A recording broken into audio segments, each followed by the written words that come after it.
We checked how PCA can estimate the hidden signals, and we realized they are not that good. And then I showed how the fast ICA algorithm can separate the mixed sound sources, and those results were quite satisfactory. We observed that we cannot recover the order of these sources, but we can recover the sources. What do you mean by order? So order in that sense that, for example, I can say source 1, source 2, source 3, source 4. So if you have 4 sources, so there's no order in this case, right? Right, so that's, yeah. So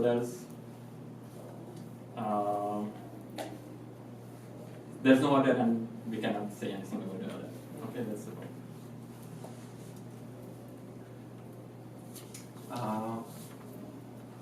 And then we started to discuss the differences between PC and ICA. We noticed that with PCA what you do is a matrix factorization, where you want to decompose matrix X, your observed signals, as a product of 2 matrices U and S, where U is a M by N matrix, S, and U contains the PCA vectors, and U is an orthonormal matrix. With ICA, in that setup that we are discussing now, we assume that A is a M by N matrix, and it's invertible. So we don't do any dimensionality reduction with ICA.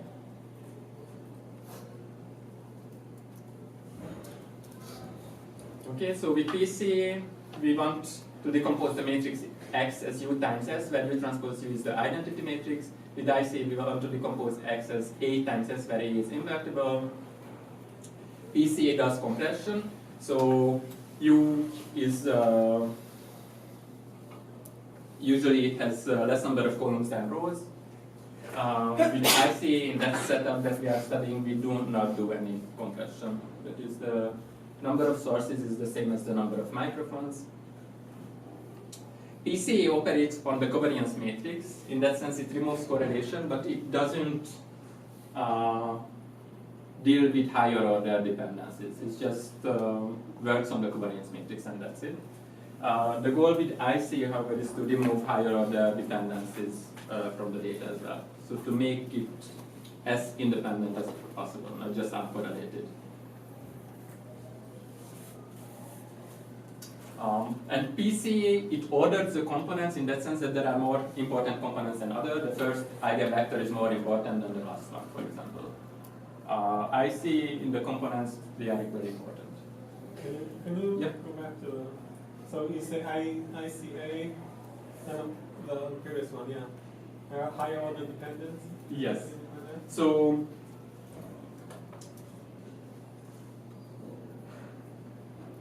signals can be uncorrelated but still dependent. Right? So with PCA, you can make signals uncorrelated, but those signals might be still dependent in that sense that the mutual information might be still bigger than 0.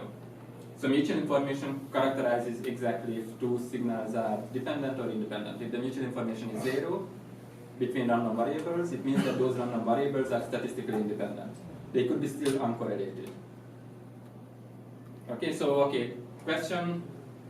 Someone tell me signals that are uncorrelated but they are dependent. So let's create 2 random variables. That's what we had with, we had something like a diamond. Right. So for example, there's a uniform distribution, and I rotate that uniform distribution.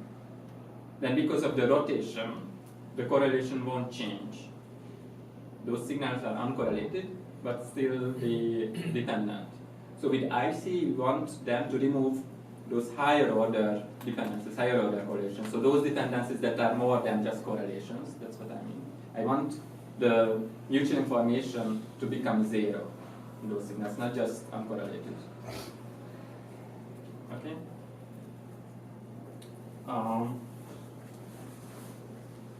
So here is a similar example that we just discussed, that this was a uniform distribution originally, and I mixed it was a two-dimensional uniform distribution, and I mixed those two-dimensional uniform distribution with some mixing matrix A, and then I plotted the sample points, and this is what I got. Okay? So now again, these two coordinates, they are dependent on each other, because for example, if I know x1, that exactly tells me what x2 is. And I'm showing the PCA, that is the, if I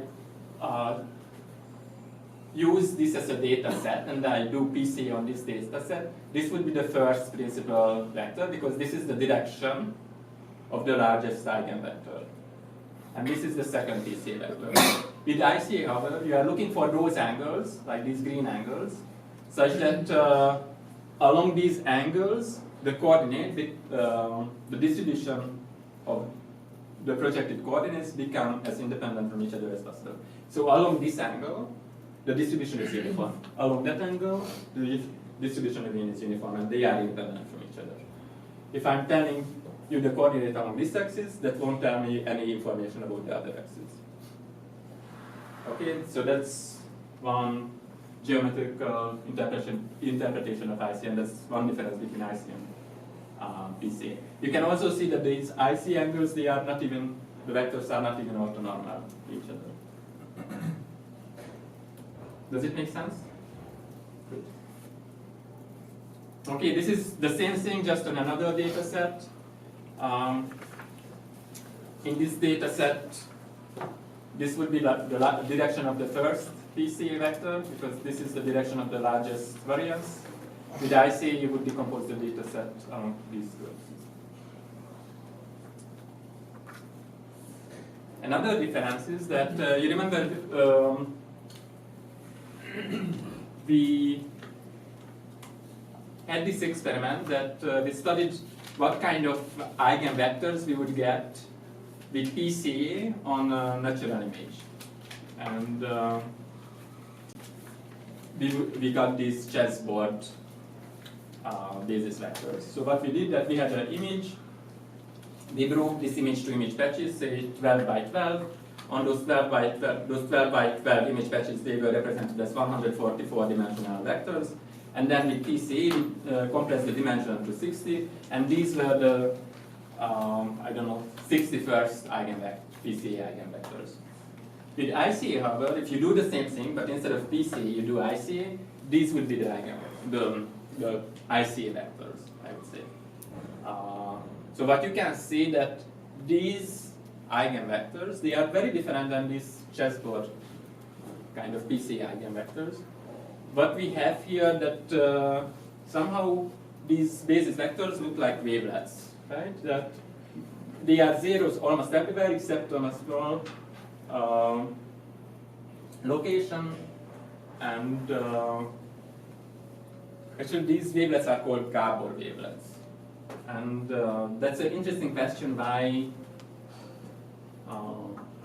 I see these two Gabor wavelets on natural images. And the other interesting thing that if you study visual cortex, these are very similar to the receptive fields of those cells that you can find in your visual cortex. And then some people even claim that what your visual cortex does on the first level is ICA.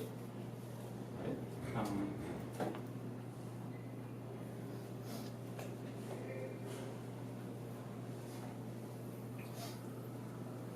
Right, so it would be good to know why Gabor wavelets are that special.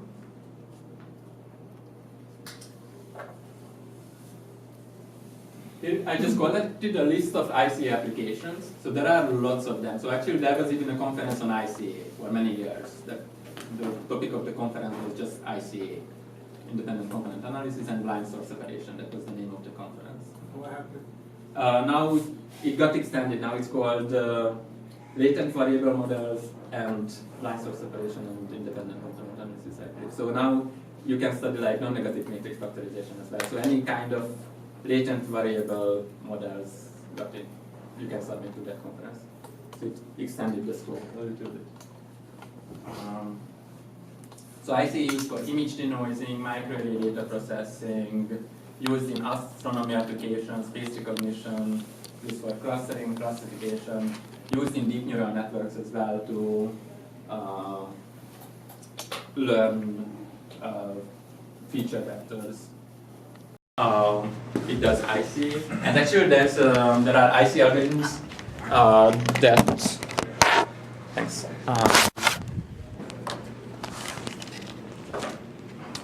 that are proven that they are neurobiologically plausible. So they just use local interactions. They are like neural networks, and they can solve the ICA problem.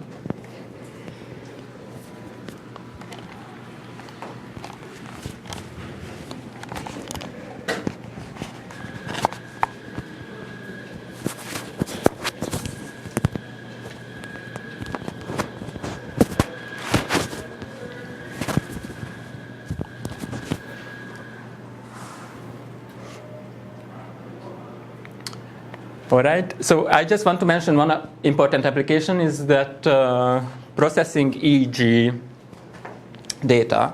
And the motivation here is that there are neurons inside our brain. And we have EEG sensors. And actually these neurons play the cocktail party problem that we just discussed. And these are the microphones. So these microphones record the mixed signals of these neurons.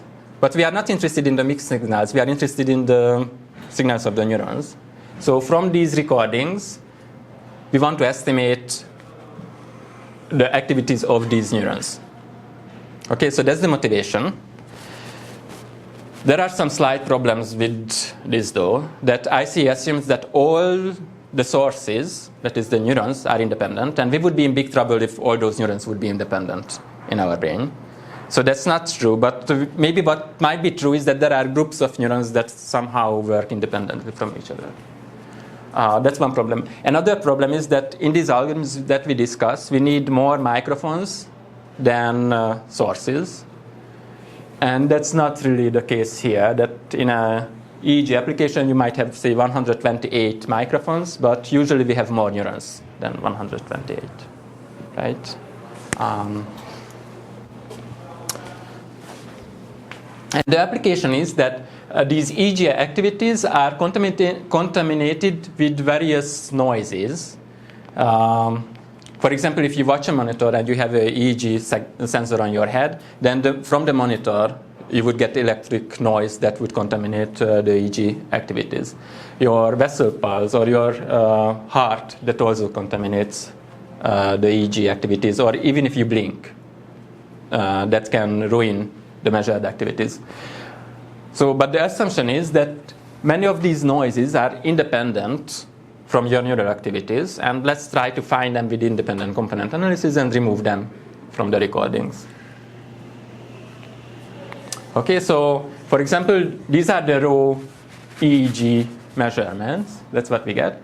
Then we apply ICA to this data set, and then we would get some separated signals. And then we look at these separated signals, and then we might notice that this might not come from neural activities, or this might not come from neural activities, and then we remove them, and then we just study the rest of those signals. Okay, so this is how ICA used for denoising EEG activities. So there are lots of papers on this, and if you are interested, please take a look at them. ICA used for image denoising as well. So for example, this was an original image, and this is a noisy version of the image. Again, the motivation here is that this noise might be independent from the statistics that you might find in the original image. And if it's an additive independent noise, then maybe with ICA we can remove that. So then you have a noise. That's a good point, right. So, okay, so let me just have one note on that.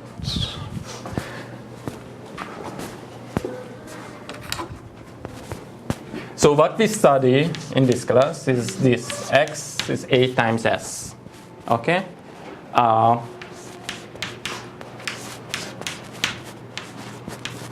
This would be a noisy ICA model where we assume that the X that we measure is A matrix times some independent sources plus some noise vector. We are not going to discuss application algorithms for this, but one thing we might notice that I can rewrite this into this form. Because I might assume that this n, this noise, actually is just another independent component that got mixed to this signal, right? So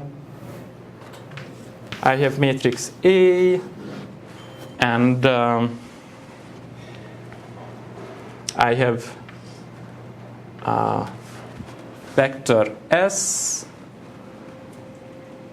and I have,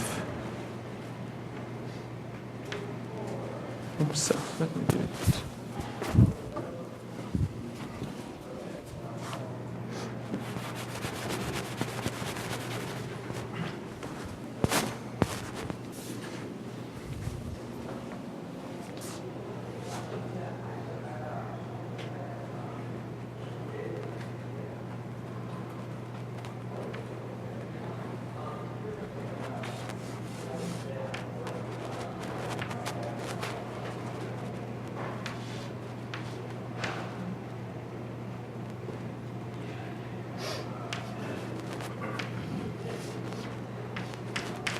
So I believe if I put an identity, You need to put it on the left.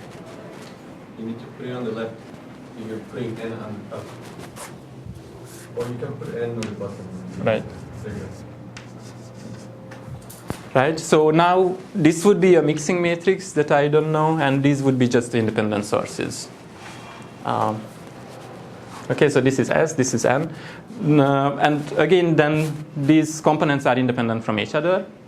So it's almost like an ICA model, but there's one issue with this setup, that now this matrix A, we have less microphones than sources.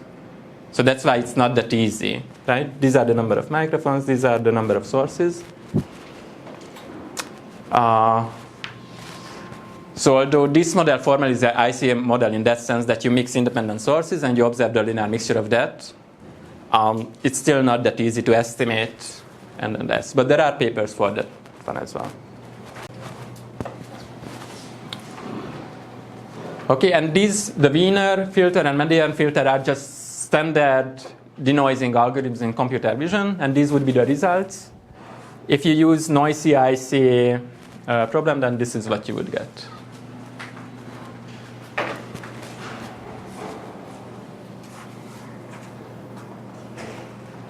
Any questions? How does it compare to like traditional filtering? So these are the traditional.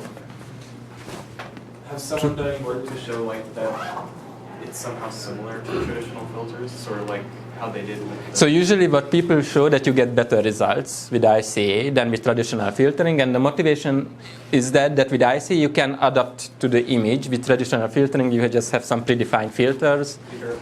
Yeah. How do you measure? So you can measure, so there are various ways. For example, you can measure how far this estimated image or this estimated image or this estimated image is from the original image. You can use various, like Euclidean distance, for example. Yes? After you get your sources, how do you know which one is the noise? Right, so for example, in this case, you might assume that the noise is, say, Gaussian or something, right? And where you don't see much structure. So if you just plot it and it looks Gaussian, then you might think that's the noise.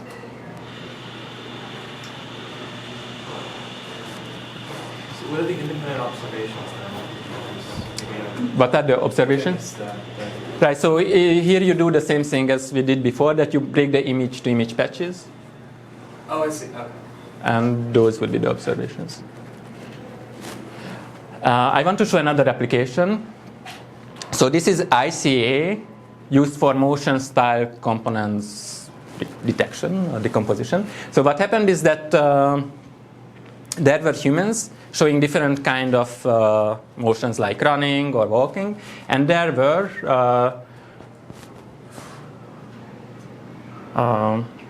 markers placed on the body. So there were 109 markers placed on each person.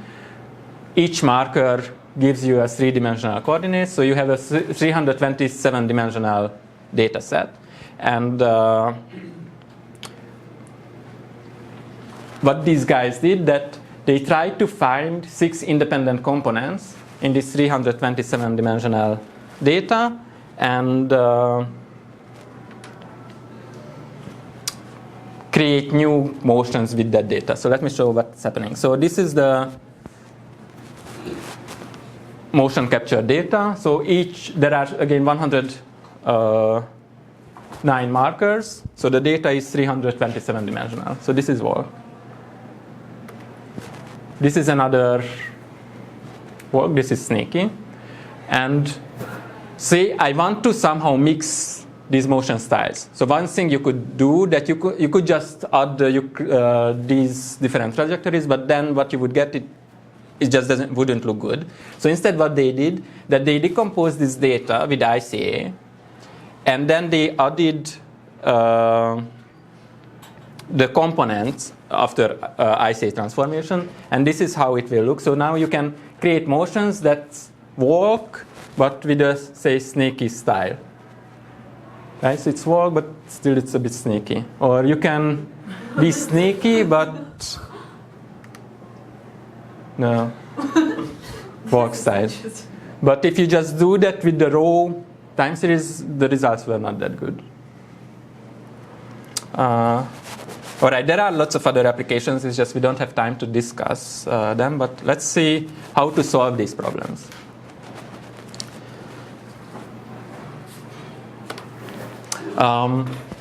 So as we discussed, what we want to do, that we start with some independent sources, we mix them, and we want to demix them in such a way that what we, at the end, estimated sources should have small or zero mutual information. So we measure the dependence with mutual information between the random variables.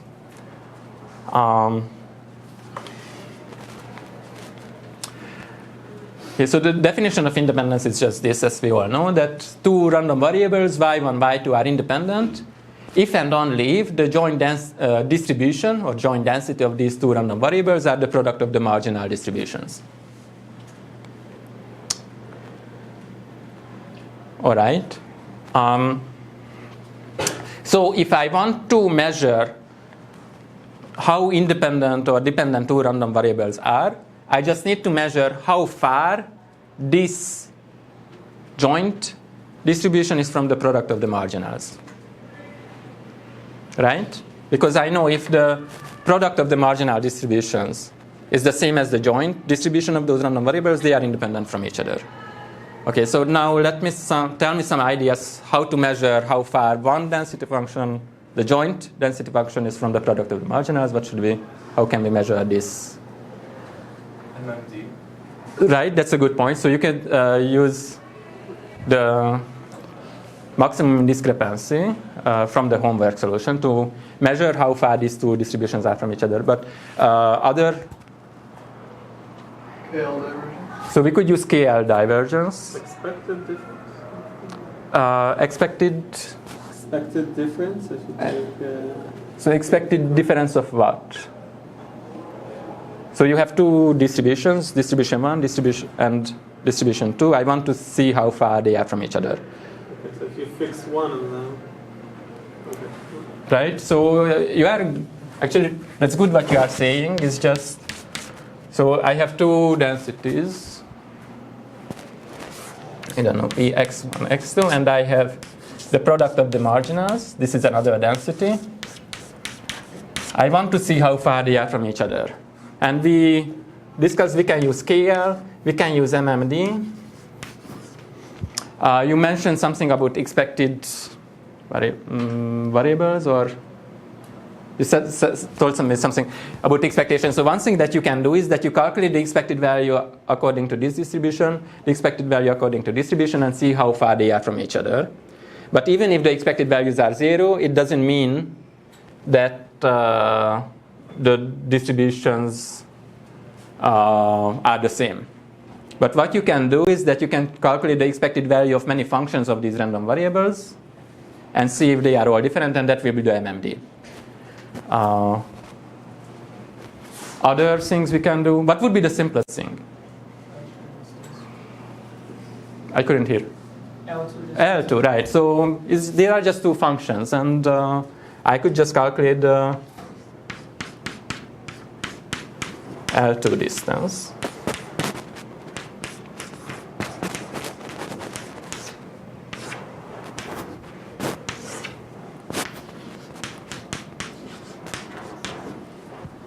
Right? If this is 0, it means they are the same. If it's not 0, then they are different. And you can use any of these to estimate dependence between random variables. One issue though, we never know these densities. We always just have samples.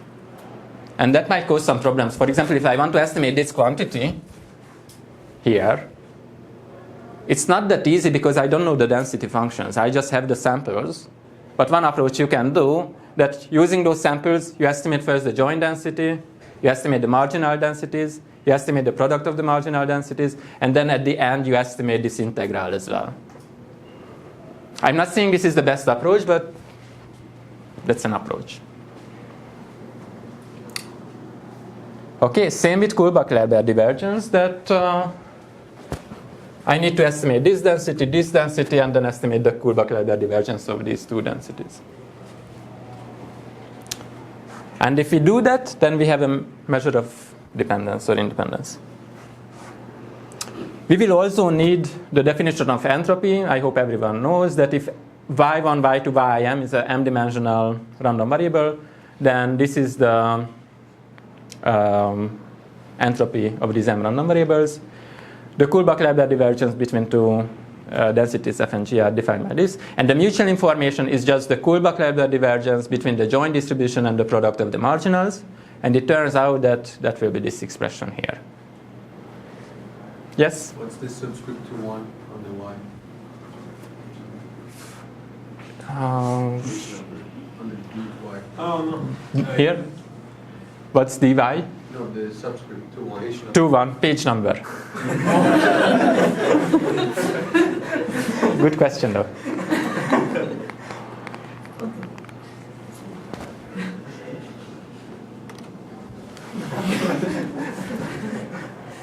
Other questions?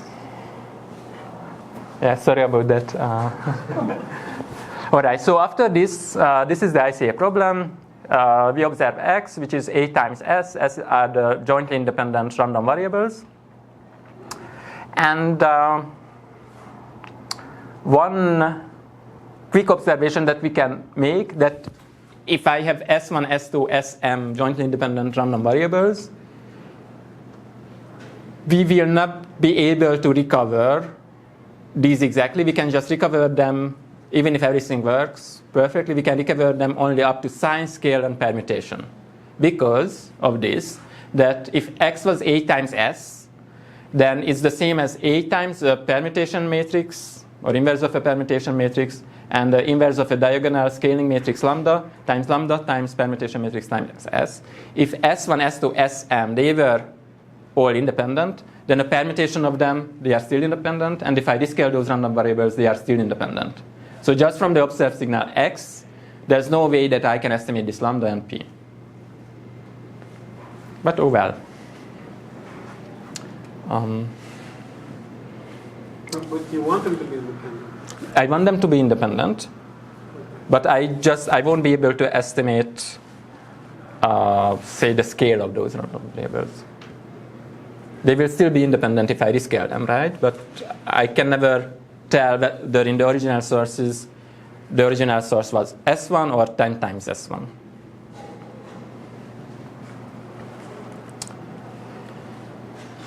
Okay, other observation, we can assume that the expected value of S is 0. Why? Because if it's not 0, then I can subtract that from the observed signal.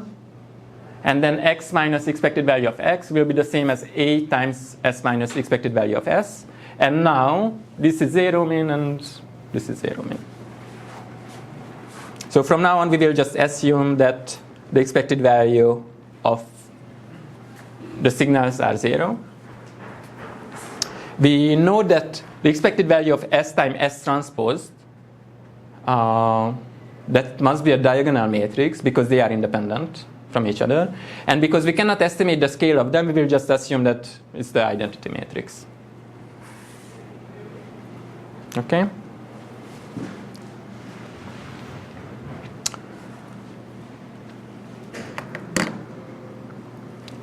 So you're fixing The scale. mean zero and variance 1 for all of them? Yep. Okay, so to solve ICA algorithm, usually the first step is a so-called whitening step, which is just this, that let's sigma be the covariance matrix of the observed signals x. So you estimate that from your data. And so this is because everything is zero. Mean is just the expected value of x times x transpose. But x is a times s, so it's a times expected value s transposed, a transposed. But we assume that this is the identity matrix, so it's just a times a transposed. Okay, that was easy. And now let's do singular value decomposition on sigma. So let sigma be u d u transposed.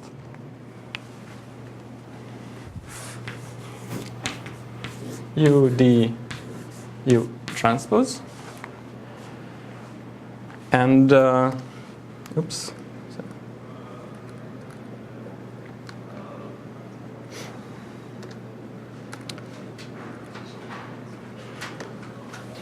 And let's create a new matrix Q,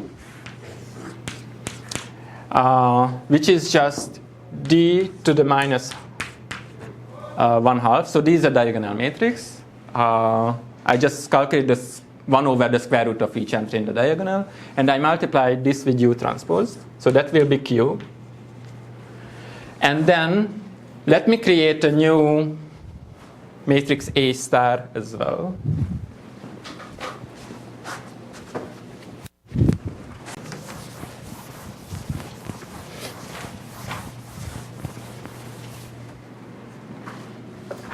So, oops.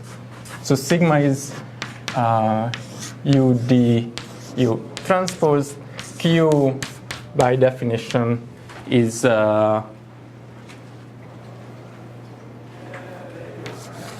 d to the minus 1/2 U transpose. And let A star be defined as Q times A. A was the original mixing matrix. And now I claim that,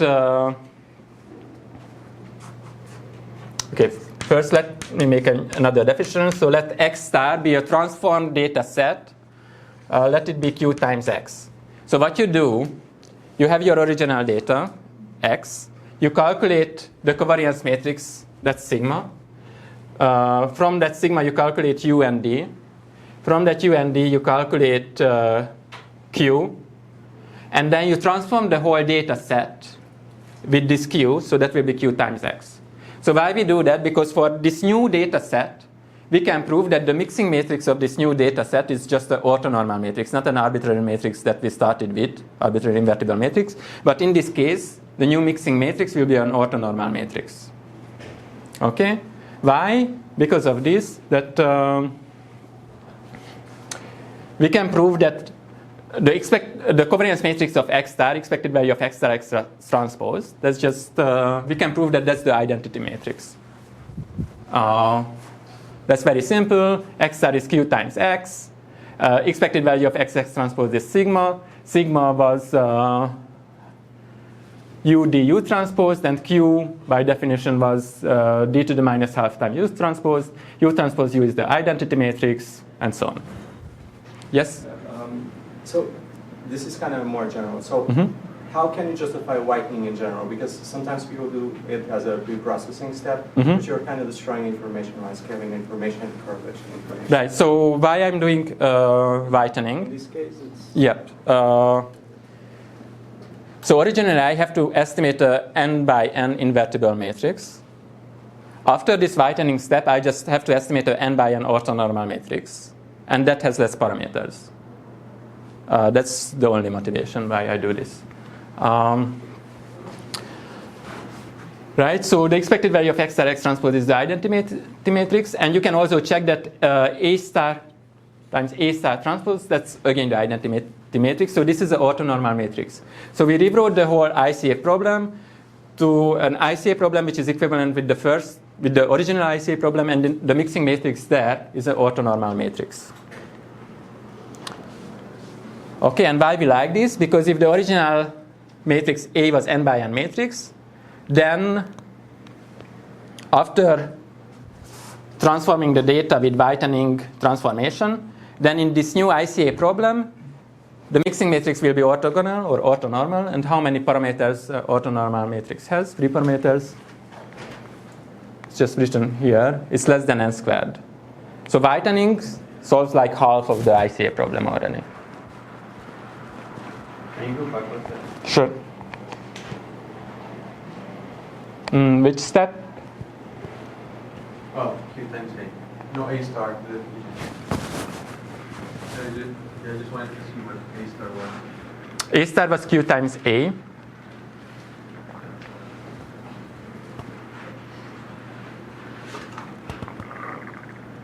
So now you're just solving the following. I'm going to solve this problem that X star is A star times S. So I'm observing X star where X star is Q times X. That's the new data set. And that's my new ICA problem. And now A star is in the. A star is orthonormal.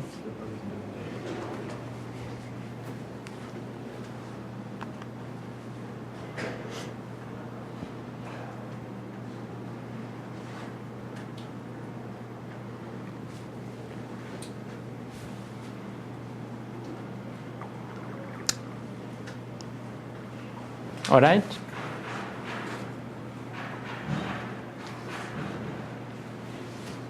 So why A star is orthonormal? For example, you can quickly see that S, covariance matrix of S is the identity matrix. The covariance matrix of X star, that's again the identity matrix. So you made the transformation that doesn't change the covariance matrix, so it's an orthonormal transformation. Okay, so whitening solves half the ICA problem, and this is how it looks like. That, for example, that was my original data set. Yes, question? I don't understand why the number of free parameters is now n minus 1 times n minus 2 divided by 2. 2, right. So that's the number of free parameters that I need to estimate. Oh, your question is why? Yeah. Okay, so let's think about that. So this is an n by n matrix. I want it to be orthonormal. Let's go first row. How many free parameters I have here? N minus 1. How many free parameters I have in the second row? N minus 2. Right? Why? Because it has to be orthonormal, and it has to be, it has to have norm 1, and it has to be orthogonal to this. How many parameters I have here?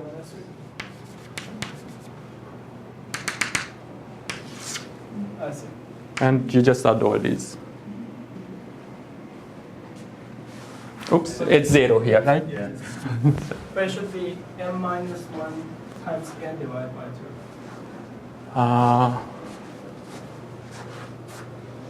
2. So equivalently, the original number of parameters is n squared, but the equation A star times A star transpose equals to I will give you a system of n times n minus 1 divided by 2 equation, and you minus these two numbers, right? So original it was n squared. Yeah, and the number of equations. And the new number of parameters should be this. The summing up is actually n minus 1 times n divided by 2. Maybe off by 1. So the new number of parameters, let's say, so it should be n squared. I have n diagonal minus n. And divided by 2, right? Yeah. Yeah, so you got. Okay, so indeed. Thanks.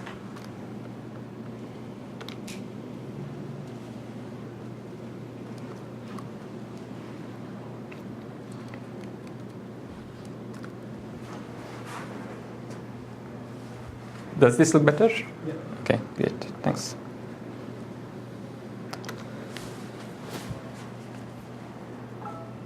All right, so this was the original data set.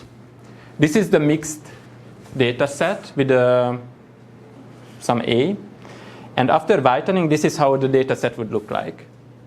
So it has identity covariance matrix. And after that, with the ICA problem, what we need just to find an orthonormal matrix such that if I transform these data points with an orthonormal matrix, then the coordinates would become independent again. So I want to rotate this like this. Okay? So bottom line, after whitening, it's enough to look for orthonormal matrices.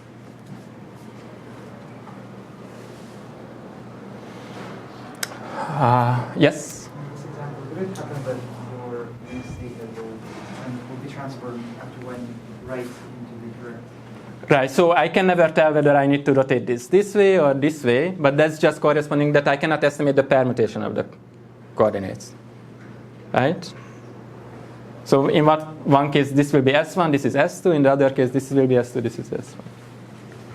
So I have a question for you. So you actually basically want to transform from the original space to the space that, from the transformed space to the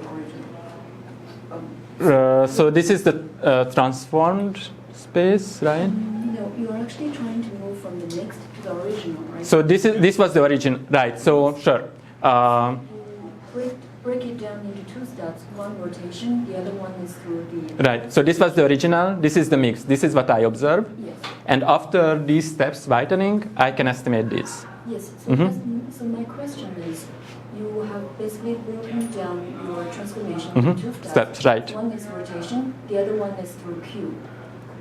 Yes. So, but wouldn't it be more intuitive to have like for example, say translation first and then rotation? So what is the motivation? Translation. We remove the translation when we assume that translation scaling. Scaling. Scaling and then rotation instead of what is the motivation? So scaling and rotation is not enough. So there's it's this skewing. It's not just scale, but there's a skew in your transformation as well. So Q handles scale and skew, and what left is the rotation. So Q actually does the translation and scale. Not translation, scale and skew, that the angle between these axes, they don't need to be orthonormal. Okay? Is there any special property for Q? Basically, is it going to be no special. So that's the only thing. So it's like a PCA algorithm. You calculate the covariance matrix and you calculate the square root inverse of that covariance matrix to transform the data. So you want the covariance matrix of the transformed data to be identity matrix. So do you need the covariance matrix to be positive semi-definite? Yeah. So we assume that right. So we assume that.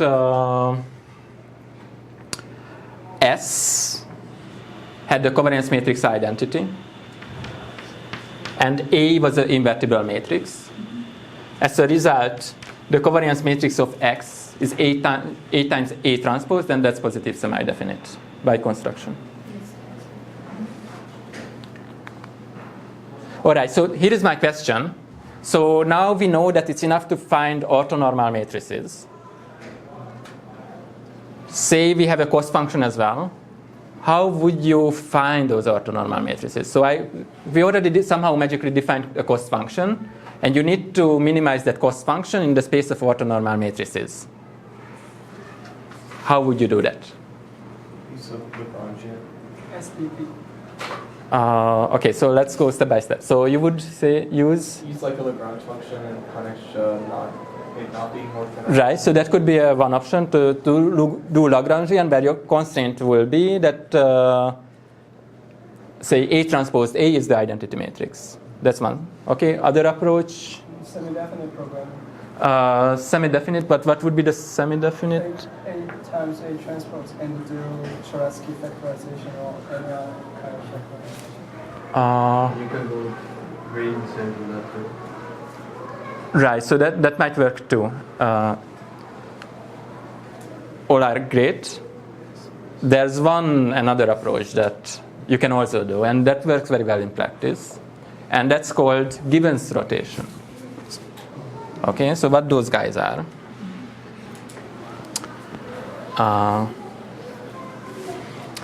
you can prove that any orthonormal matrix can be written as a product of these elementary rotation or basic rotation. So a given rotation matrix looks like this, that it's almost the identity matrix, except in the coordinate I and j, where you have sinus theta and minus sinus theta. And what we can do is that you can try to just find, so you fix I and j, two coordinates, and you optimize in theta, which is just a one-dimensional search. So you can just do, say, grid search if you want. And then you optimize in other I and j coordinates. And you repeat this for whole pairs of I and j's till you converge somewhere. Okay? So the point is that if you have a cost function j, the model is, observation is x is a times s. You want to estimate a signal y, which is, say, w times x, such that W is an orthonormal matrix. And we say that every orthonormal matrix can be written here as a product of these elementary given rotations. And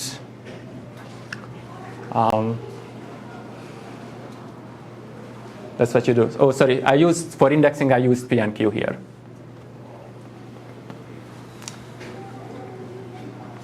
Space of orthonormal matrices is non-convex, right? So this is not a convex. It's not a convex optimization problem, indeed. Is there a problem in practice, or? That's a good question. So it turns out that quite often these algorithms work well, even if it's a non-convex problem. So the space of orthonormal matrices, they are not convex. Yes? I think it's not the space of orthonormal matrix, it's a Hartford space, right? This orthonormal matrix corresponds to rotation plus reflection. The product of a rotation, a sequence of rotation matrix is again a rotation matrix. Right. So it's not to cover the reflection part. So that's, all right. So, very true, but for ICA it doesn't matter, because reflection is just a scaling that instead of estimating SI, you would estimate minus SI. Yeah. So that's true that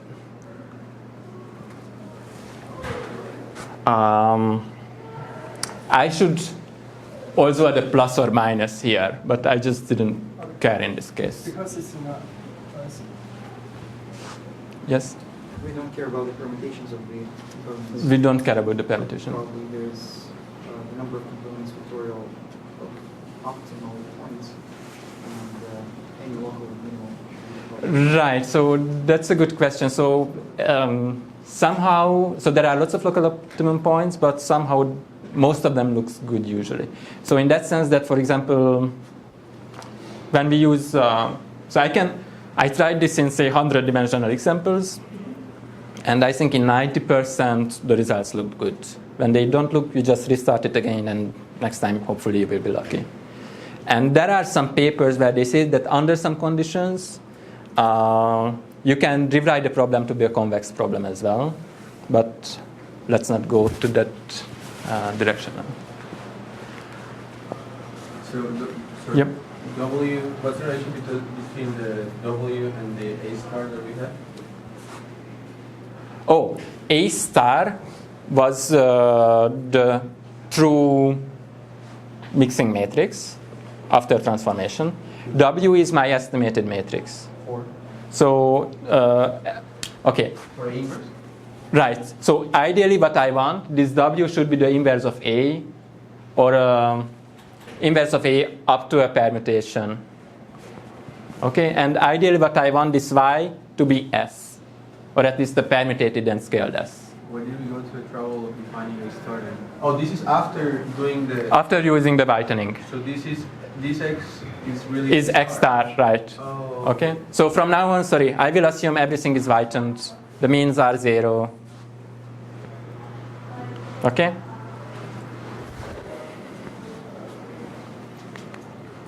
Okay, so this is, so if you have a cost function, that could be one way to do.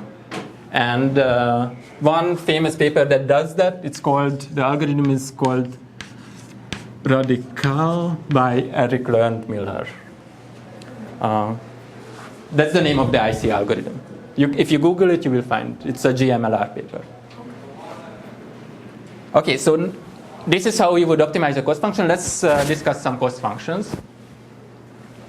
So one cost function could be that the mutual information between these y's, right? So x is a times s,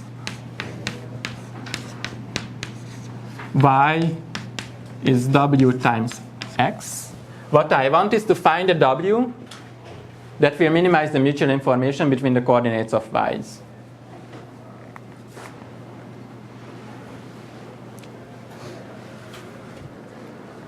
And now the question is how to estimate this cost function from my observed data. Okay, so does this cost function make sense to everyone?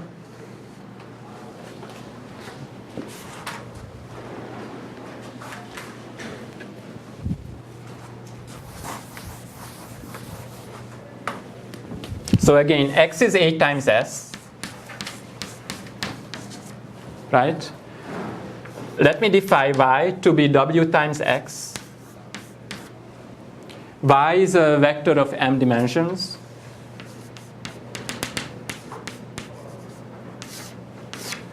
Ideally, I want to find a w such that the mutual information between y1, y2, ym will be 0. So I want to minimize the mutual information between y1, y2, ym over w's where w's are orthonormal matrices. If I did it right, then that will solve my ICA problem in that sense that these new y's will be the estimated hidden signals. Who got lost here? Or is that step clear? So the y is you're trying to... Y is my estimated S. Yeah, okay.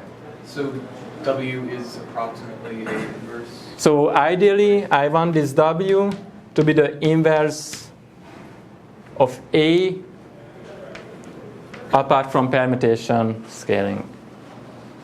And this is over what peak? What is the density? What are the densities? The densities are the densities of y's.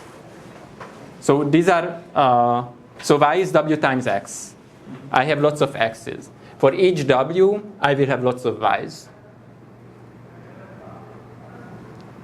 And from that sample, I want to estimate the mutual information of these guys. But you don't estimate the distribution. There's another way to estimate that quantity without. Right. So you could. So in my training set, I had lots of x's: x1, x2, x3, xn. For each w, I will have w times x1, x2, w times xn. That is, I will have y1, y2, yn. Each of these y will be a m-dimensional vector. So I have a sample set from y's. I can, using that sample set, I could estimate, say, the joint density. But we will not do that because estimating the density is very difficult. But I'm just saying you could do. So does it make sense now? Very good. So this is one cost function. We will also need the entropy later. So the entropy of these y's are just the minus integral p log p, right? P is the density of y's. Okay, here's a lemma. The entropy of w times x is the entropy of x plus the logarithm of determinant of w. So if you have a random variable, it has some entropy. W is an invertible matrix. Then the entropy of this transformed variable w times x is this guy.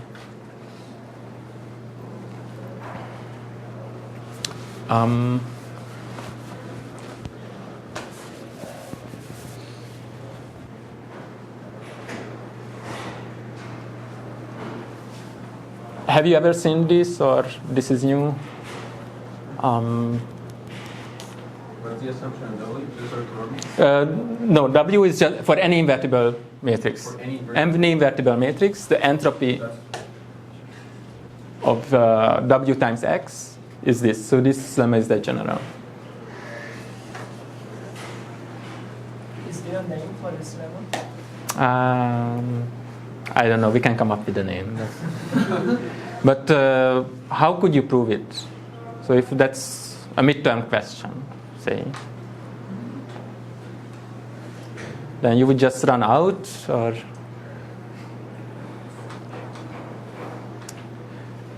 Just start writing it out.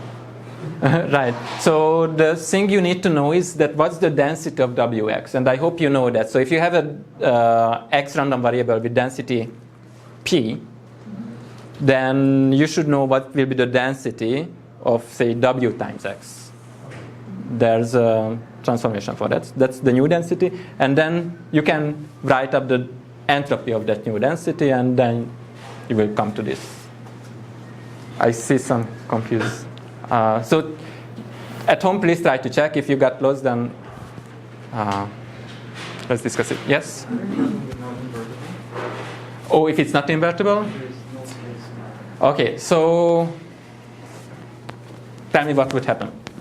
So if this is not invertible.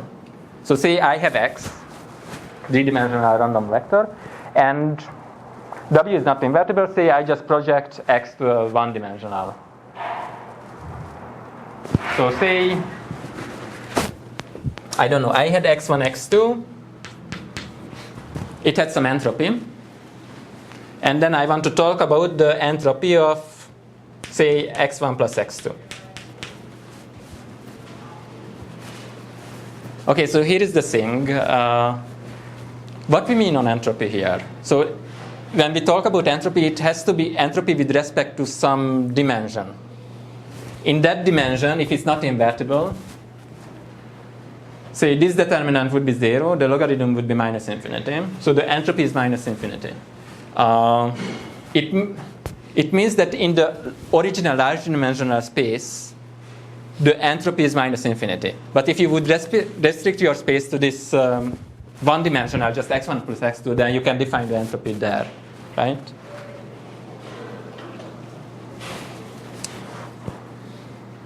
Okay, so here is another thing. So in our algorithms, we whitened everything. So W is orthonormal. So what is this guy? 1. Okay, what is this? 0. So we don't need to deal with it. Very good. Everyone is happy. Okay, so please think about this for a sec. So now we can rewrite this mutual information. This is the definition of mutual information. And if you look at this, is integral p log p. That's just the minus entropy. And plus integral p log the marginals. That will be just the entropy of y1 plus entropy of y2 plus entropy of yn. And then we use this lemma, W times x is y. So the entropy of y, right? Y is W times x. The entropy of y is the entropy of x plus 0. So entropy of y is just entropy of x. What is the definition of I again? I is the mutual information? I is the mutual information, yes. Here. Okay, so the mutual information, if these y's are just the negative entropy of x's, this is 0, plus the entropy of the marginals. Y depends on W, but x is just my data. It's independent of W. This is like a constant. So I can get rid of this, I can get rid of this. And what I got here is that the cost function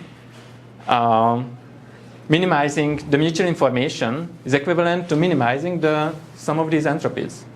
And these are just one-dimensional entropies, much easier to estimate than these original m-dimensional entropies. Okay, so what we got is that this could be another cost function. Minimize the sum of the one-dimensional entropies in W, where W is a orthonormal matrix. Okay, so it gives us some intuition in that sense. So I want to minimize the sum of one-dimensional entropies, where W is fixed, which means that the covariance matrices are fixed. So what's that distribution that has maximum entropy if the covariance is fixed? Okay, so let's start. What's that distribution that has maximum entropy? Gaussian? If it's discrete, it's uniform. It's continuous. Continuous? Okay. So you are almost right, but you are wrong. There's no such thing that maximum. So if the whole space of whole distributions, then there's no such thing that maximum entropy, right? So I can always make a distribution that has larger entropy. But if I fix the covariance matrices, you are right. So if the covariance matrix is fixed, then indeed the Gaussian distribution has the maximum entropy among all distributions. Okay, and here the covariance matrices are fixed because W is an orthonormal matrix. So among those distributions that has maximum entropy, so the Gaussian distribution has the maximum entropy if I fix the covariance matrices. And I want to minimize this.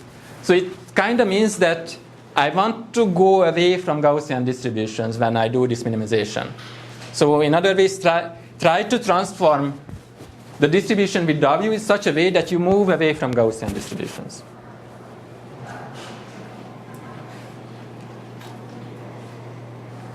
Does it make sense, right?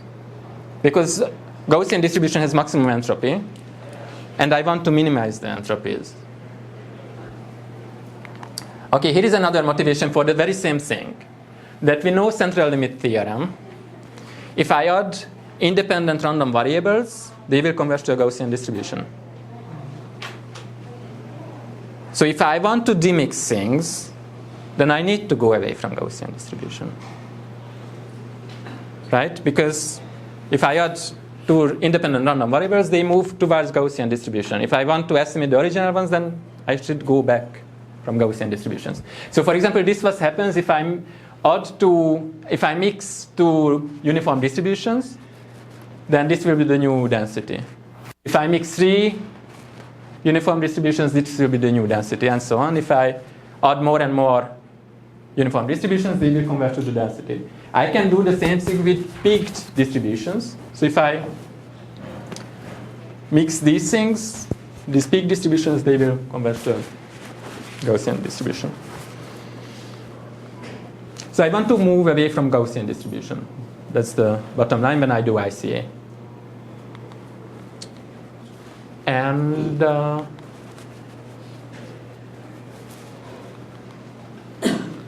okay, so let's discuss some algorithms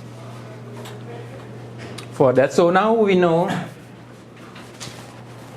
that if I define a cost function that measures how far I'm from a Gaussian distribution, and I minimize that, among the space of orthonormal matrices, that might work for us. And then here is a question: how can I measure how far a distribution is from a Gaussian distribution? If, say, the covariance matrices are fixed.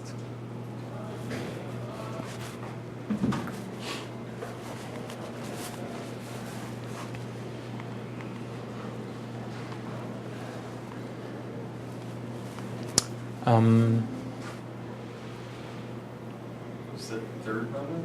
Right, so we can try to use higher order moments. And one that's particularly popular is based on the force moment. It's called kurtosis. In the slides, there's another algorithm. It's a maximum likelihood IC algorithm, which says if you happen to know the densities, then it's just a maximum likelihood estimation problem. If you happen to know the densities of your original sources S, then there's just one parameter A, the mixing matrix, that you need to estimate. So it's a maximum likelihood estimation problem. Details are in the slide, but it's not that interesting when you know the densities, right? So let's just move on.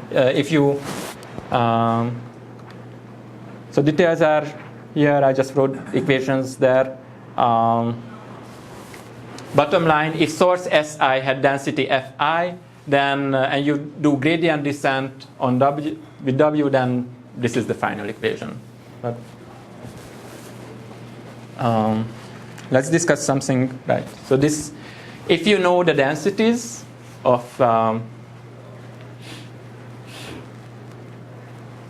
the sources, so the density, say, Fi, and if I introduce a new function gi, which is just the derivative of Fi divided by Fi, then it's just a maximum likelihood estimation problem. But let's discuss that case where I don't even know the densities. That's the most. For example, in cocktail party problem, when we mix sources, we don't know any densities, right? So as we discussed that in that case, if you don't know densities, one cost function that you might use is the kurtosis. Is defined by this expression that the expected value of y to the fourth minus 3 times the expected value of y to the square squared. We work with Whiten data, that is the expected value of y squared is 1. So this is just 3. And bottom line, the kurtosis in our case is just the expected value of y to the fourth. And here I'm just showing the kurtosis for, say, a uniform distribution is negative, for a Gaussian distribution is positive, for Gaussian distribution is 0, for peaky distribution it's positive. And if I use this as a cost function, then what I need to know is to go far from 0. For example, if I assume that all the sources were peaky, then I want to maximize the kurtosis. If all the sources were flat, you want to minimize the kurtosis. Another cost function could be just maximize the absolute value of the kurtosis. Okay, and let's see in the last 8 minutes how you can use this in the fast ICA algorithm. So this is what we do. So let the Whiten data be denoted with z. So we start with observed data x, you Whitened it, remove the mean, and let's denote it with z. And let's just estimate the very first independent component. So I'm going to look for a row vector w such that y is w transpose x. I want this row vector to have norm 1.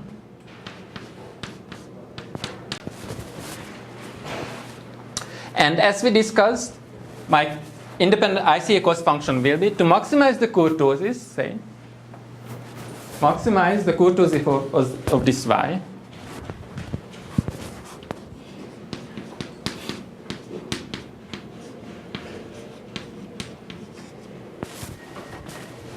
This minus 3 doesn't matter. Subject to this constraint that the norm of w is 1. If I do this, then that might be the estimated first independent component. And how can we do this? So does it make sense? So I want to maximize the kurtosis subject to this constraint. And we can use, say, Lagrange multipliers for this. At the optimum, so I want to maximize this plus lambda times this constraint. If I calculate the derivative of this with respect to w, then I would get 4 times expected value y to the 3 times w transpose z, the derivative of w transpose z with respect to w, that's z, and the derivative of this with respect to w, that's this expression. And I just need to solve this for 0.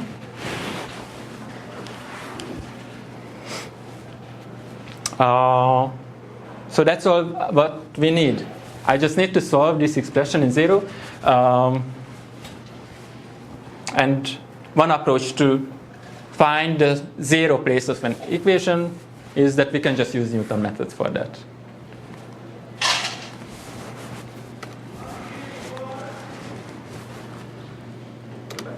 Yep. Question?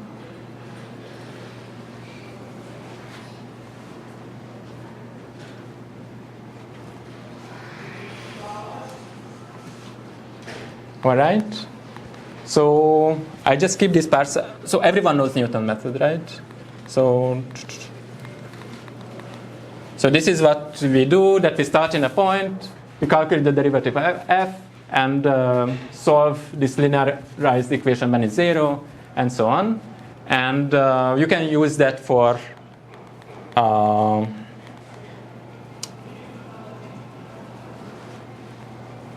higher dimensional spaces. Bottom line is that this is the Newton-Raphson method. So xk plus 1 is xk minus the derivative of the function, inverse derivative of the function times the function. That's the Newton step. And you do these steps till you converge, and where you converge, that would be the 0 place of this function f.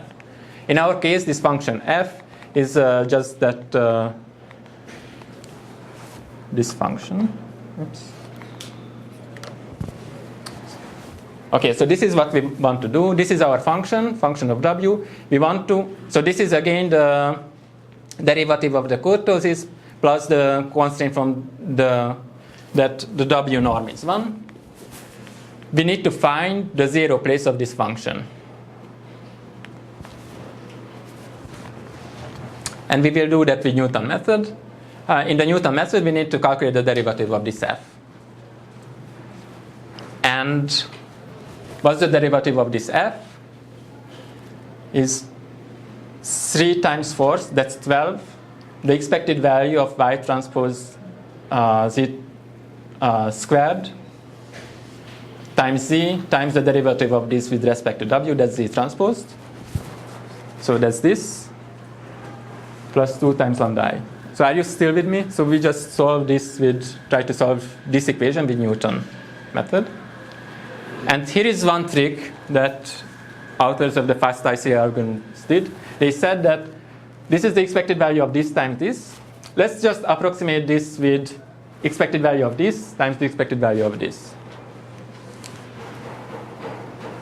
Okay, so the issue is that the expected value of the product of two things is not the expected value of one and times the expected value of the other. If you do that in the midterm, you might fail this class. But you can still write an algorithm about this and paper about this, and you can be famous because the algorithm might work. But so just generally, you should know that the expected value of a product is not the expected value of one term times the expected value of the other term. Anyhow, these guys just said it's an approximation. And why do you do that? That because the expected value of z times z transpose, we assume that these are white signals, so this is identity matrix. And then in this way, and same for w, right? So w has a unit norm 1. Z is a Whiten signal, so this expected value is again just 1. So bottom line, the derivative of this f is just a diagonal matrix. Why is the expected value of y squared 0? I understand why the expected value of y. Why? So expected value of z, this is a Whiten signal. So so z times z transpose. So the covariance matrix of z is the identity matrix. Not the other, the w transpose z squared. So w transpose z, that's y. Right. This is w transpose z times z transpose w. The expected value of this, right? The expected value of this is the identity matrix, and w transpose w is 1.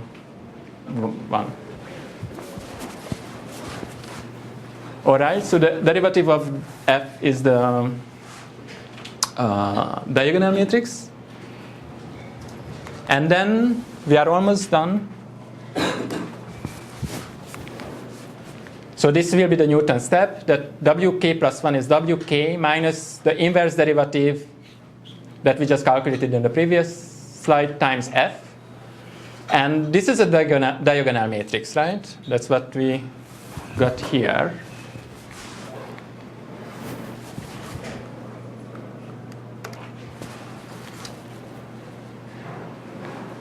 So this is my Newton step. So the only issue why I not stop here is that I don't know lambda. I know this expected value. I can approximate that from the sample, but I don't know lambda, right? Who knows what lambda is? But what we can do, that we can multiply everything. So we can multiply both sides with this expression. this is what we get. And the nice thing is that this lambda, this way cancels out. So we have 2 lambda times wk minus 2 lambda times wk. So I got this expression. And let's just do this, because I know that the norm of this w, it has to be 1. So let's make a Newton update step with this equation, and then renormalize w. So this is finally the first ICA algorithm. You do these update steps, and you renormalize w. So at iteration k plus 1, the new w will be the expected value of this, minus 3 times w, and then you renormalize this w. So if you do these updates, that will solve this equation with the Newton method. That is, it will maximize the kurtosis under the constraints that the norm of w is 1. And this, you run this till convergence, and that will be the first estimated ICA signal. And we just need to estimate the other signals. And how can you do that? You do the same thing, but you add these additional constraints that the new w that you estimate, the second independent component vector, it has to be orthonormal to the first, because we know that the w matrix has to be orthonormal at the end. Would everything go as smooth? Hmm? Would everything for the second component would go as smooth, like everything? Yes, right. Yep. So this is IC algorithm where you estimate the independent sources sequentially. And there's a version where you don't even do this sequentially, you just estimate everything at the same time. Okay, so you can check the fast ICA paper. But I need to start here. So what we did is we derived this algorithm. You can try on the sound sources, and this algorithm would be able to separate mixed sound sources. At least in the demonstration that I did on the cocktail party problem, I run exactly the same algorithm. So it's just interesting, right, that it was very complicated math, but the end, the subject is just 2 lines. In the beginning of the lecture, you mentioned ICA actually doesn't require orthogonal. Mm-hmm. So why do we Oh, so we did whitening, right? So the IC algorithm doesn't require that. But after you do the whitening step, you transform ICA to an ICA problem where the mixing matrix is orthonormal. Okay? So the original ICA doesn't require that, because you can make an equivalent version of ICA where the mixing matrix is orthonormal. Yep. Is the whitening step stable? Because if the thing is near the... Not always, but let's just assume that it's stable. But yeah, that's a good point. So it depends on the covariance structure.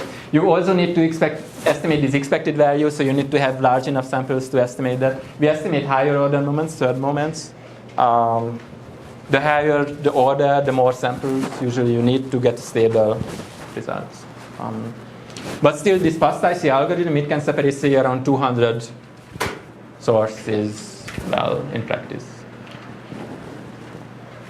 All right, so I just stop here, and we didn't talk about manifold learning, which was the topic for today. So I will think about that. What we might do is that we have 3 lectures on learning theory. We might just have 2, and 1 on manifold learning, or half on manifold learning, 2 and a half on learning theory. We will see. So that's it for today. And I will stay here if you have questions.